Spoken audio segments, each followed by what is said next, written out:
I've tried to film this kind of video twice already, and I've just come away not completely happy with what I've said, but also what I haven't said. And this whole thing is prompted by a bereavement course that I did in September. And it was just a 6 week volunteer run, very small group going through videos and discussing things. And so I wanted to share with you what I learned going through that process. But actually, it's just not turned out as I wanted to, because I can't reach the level of honesty that I'd like. So we're going to give this a go instead and try out reasons why I can't be completely honest about bereavement. I do feel like I've not been able to completely use my voice over the process of a bereavement, which was 6 years ago, I should add, if you don't know.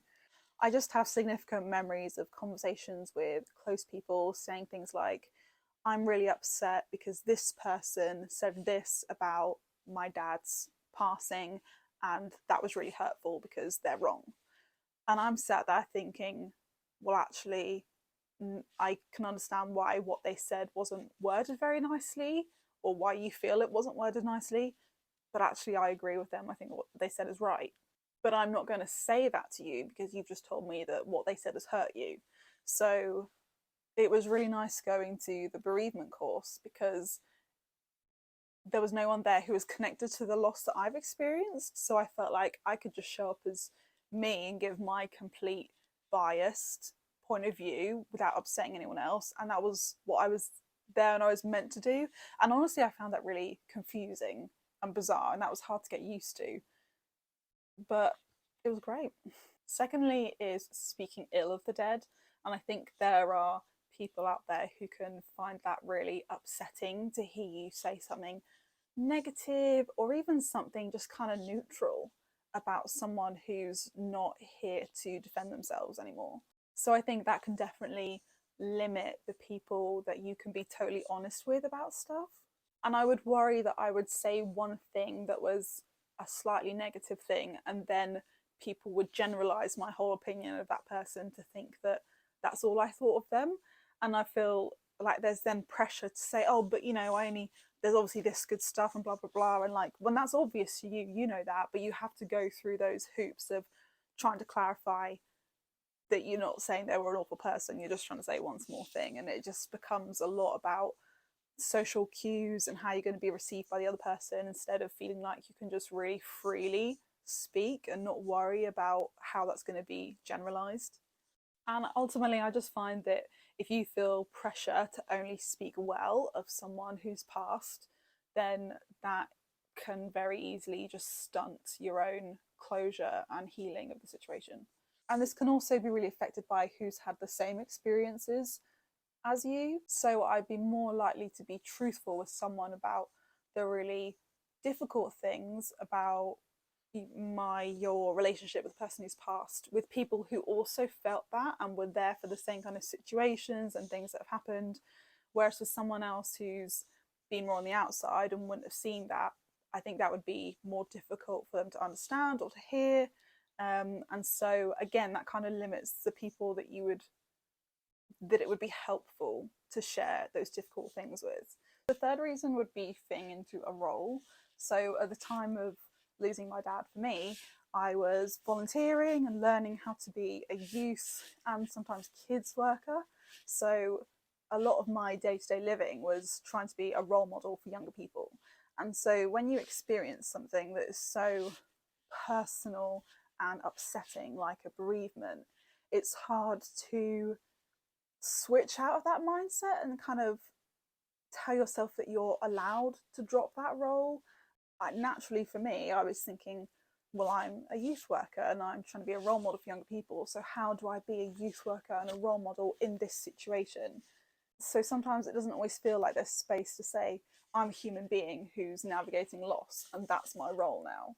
Almost immediately, my role is to be a host because there are people coming to my house for different reasons to help, and I know them in different capacities. And naturally, the role that my brain wants to play is being a host and being polite to people, regardless of the situation. Then you have to play the role of a volunteer or employee who responds to someone superior. and I've now got to email my boss and tell them why I'm not going to be coming into work. So my role is being professional. And all those things influence how honest you feel you can be with people. Fourthly, avoiding conflict, I think, is a massive reason why you might not be able to be completely honest with people, because it's such a personal thing and people grieve so differently, and some people can have very strong opinions on how you should grieve, or just a lack of understanding that other people may grieve differently, and that's okay. And I think because of that, you can often just find yourself in conflict, whether you've caused that or not. Somehow you just can get involved and be judged, or maybe you naturally just judge other people. And it's very difficult in the moment to try and make a judgment call of how to respond to that, because it's like, well, do I want to have my voice and stand up for myself and explain, or do I just want to try and absorb all this, de-escalate, be a peacemaker, because maybe that's just easier and better. It's very, very difficult to judge how much to love and respect yourself and love and respect other people when it feels like you can't always do both. No matter what you do, either you're going to get upset or they're going to get upset, and which one is better. And when those conflicts, I want to say almost inevitably happen, I mean, maybe you've had very different experience, which I've been interested to hear about, because like I feel like I'm very much still learning about bereavement from other points of views. That's difficult to talk about with people because it can feel very inappropriate. And so as much as I'm someone who likes to be honest and I like to share my experiences because I like to learn from other people, so I try to give that out, sometimes it's like, you know what, I just think it's the value of being wise here and not sharing too much when it's clearly involving other people that I know personally is greater than my want to share and be honest. So going to a small confidential bereavement course was really great to be able to talk about that kind of stuff and not worry that people knew who I was talking about or that it was inappropriate, because the point of going there is that you talk about things that have affected you.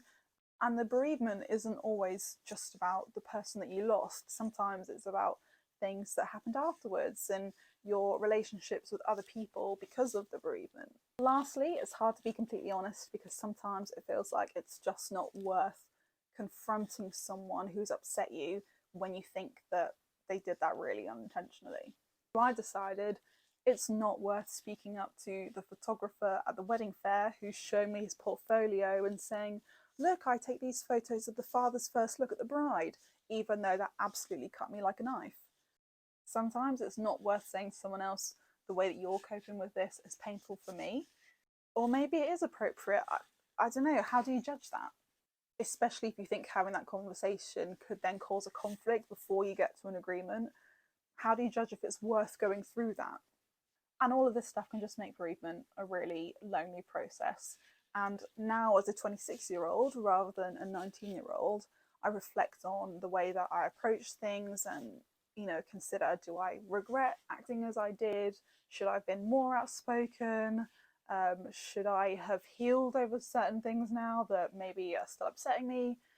And I think that's just a really difficult thing to judge, because even though I've grown more in confidence now and I'm a bit more assured of myself and more mature in judging situations and maybe what's fair and what's not, I don't I think that's just only so helpful, and you have to look back on the situation and give yourself empathy for who you were at the time. And I just think 19 is so young, so even if there were things back then that I did wrong, yeah, of course I can bring that up and apologize for that now, but I don't think it's really helpful to feel guilty over those things.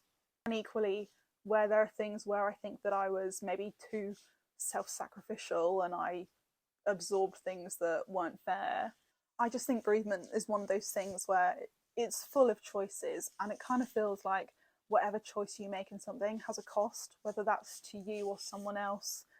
It's very easy to upset people and to be upset. And even though I'm sat talking about this now, I just want to make it very clear that I definitely don't feel like a teacher on this subject, just because I've been through it, I suppose, once in a biggish personal way. I don't think I'm ever going to be an expert, and I don't think anyone will, because bereavement is just such a personal thing. So now other people close to me experience bereavements, and I feel like I don't know how to help them. I don't know what they want, because not everyone's going to be the same as me, and not everyone is going to speak out what they think about things. So the best thing I feel like I can do is try and be gentle and be a listener and be as responsive as I can. And no one's ever going to get it completely right, but I think by trying to be gentle and go into it with the attitude of learning from that person what they want and how they feel, that's probably the best way to go. And that is probably just about as honest as I can be.